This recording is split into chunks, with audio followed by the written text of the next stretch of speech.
আচ্ছা ঠিক আছে দেবো। আর কতদিন ধরে এমন? তো 4 বছর ধরে। 4 বছর ধরে এমন। এর মধ্যে আর কোনো কিছু করাওনি? ফেসিয়াল আর করাইনি। করাওনি? না ফেসিয়াল পায়ে হাতেও ট্রিটমেন্ট না, নাওনি? পায়ে হাতেও না, আচ্ছা কিছু করাইছি।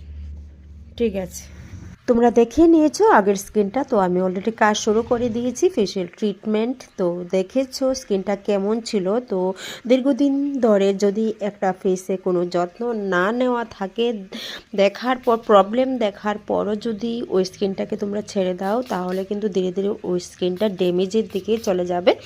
তারপর যখন অনেক দিন হয়ে যায়, তারপর যখন আসে ওই স্কিনটাতে ট্রিটমেন্ট করার জন্য, তাহলে মানে খুব একটা কষ্ট করে সেই ট্রিটমেন্টটা করে দিতে হয়। তো যাই হোক, আমি সম্পূর্ণটা করে দিয়েছি, মোটামুটি সব কাজই কমপ্লিট হয়ে গেছে। তো লাস্টে তোমরা স্কিনটা দেখে নিও কেমন হয়েছে। তো একটাই বলবো সবাইকেই যে স্কিন অবশ্যই ট্রিটমেন্ট নেওয়া দরকার ফেসটাকে একদম ঠিকঠাক করার জন্য। যদি ভালো লাগে তো অবশ্যই তোমরা লাইক কমেন্ট শেয়ার করে দিও।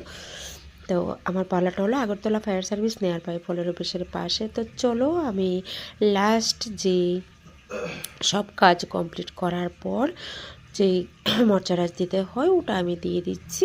তারপর এখন চলো আমার ক্লায়েন্টকে দেখিয়ে দিই। ভালো লাগছে?